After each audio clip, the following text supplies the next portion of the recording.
Tapi anehnya guys, harusnya ini kabar yang baik ya, menyenangkan hati semua orang ya. Tapi udah tahu ya namanya Republik Demokrasi Indonesia, kalau bisa diadu domba ya kenapa enggak? Dan itulah yang dipikirkan oleh universitas-universitas profesor S3 pengkhianat bangsa. Apa yang dilakukan? Banyak ekonom ahli S3 yang mungkin pun belum pernah pergi ke pabrik kelapa sawit ataupun ketemu petani sawit. Mereka langsung terang-terangan menolak program B50 ini guys. Lu lihat nih, bahkan mereka nggak malu-malu nyuruh pemerintah stop program biodiesel B50 ini. Karena menurut mereka, Indonesia harusnya impor aja, harga lebih murah. Impor solar dari Singapura, Indonesia harusnya jadi budak Malaysia. Karena menurut mereka program biodiesel B50 bisa bikin subsidi naik sampai 29 triliun. Menurut Profesor S3 pengkhianat bangsa tentunya, yang udah tahu lah ya programnya, agenda mereka itu kayak apa. Dan kalau lu tahu juga ya Cendol 5 ons, narasinya juga sama. Program B50 malah justru merugikan negara kita. Ya udah tahu lah ya arahnya kemana ya. Nggak usah diperpanjang kali lebar lagi ya. Namanya ini udah satu garis bersama George Soros. Kompak menghancurkan Indonesia dari dalam ya. Makanya nggak usah heran. Menurut mereka program ini justru bikin Indonesia keluar dari mulut harimau tapi masuk ke mulut buaya. Dianggap menyelamatkan subsidi energi,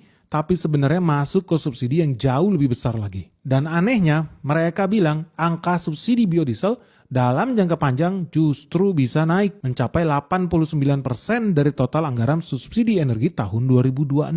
Wow, lebih gila lagi, defisit APBN bisa melebar nih sampai 3% katanya. Ya udah tau lah yang namanya pengkhianat bangsa itu ya, kalau bisa nyebarin hoax ya nyebarin hoax. Tapi kalau di dalam konteks ini beneran gak nih mereka itu kagak ada otak? Orang-orang yang anti dengan B50, orang-orang yang lebih pengen Indonesia jadi importir solar, yang lebih pengen memperkaya mafia-mafia minyak yang ada di Singapura dan Malaysia. Coba kita bahas pakai data aja lah. Jadi gini guys, kita ngomong per metric ton ya. Harga 1 metric ton CPO itu crude palm oil, minyak sawit, hari ini harganya sekitar $989 per metric ton. Yang artinya kalau lu convert ke liter, itu setara $0,9 per liternya. $0,9 per liter. Kalau lu pakai kurs 17.000, itu setara $15.470 per liter CPO guys. Kalau lu bandingkan dengan harga minyak, harga crude sekarang katakan di $104,8 guys, satu barelnya. Nah, satu barel isinya 159 liter. Artinya harga 1 liter crude oil itu setara $0,66 per liternya. $0,66 itu setara 11.220 per liter. So dari perbandingan ini udah tau lah ya. CPO per liternya 15 ribuan, crude oil per liternya 11 ribuan. Dari sini aja udah kelihatan kalau yang namanya minyak pakai kelapa sawit udah aja pasti harganya lebih mahal lah dibandingkan minyak yang pakai minyak bumi. Dan lu gak usah pikir jauh-jauh lah, yang namanya juga minyak bumi tinggal dibor keluar muncrat, harganya pasti jauh lebih murah lah dibanding minyak yang asalnya dari lu tanam pohonnya lu pupuk, lu rawat, menyerap nutrisi dari dalam bumi, lu tunggu 3 tahun, 5 tahun baru berbuah, buahnya keluar, TBS, tandan buah segar sawit itu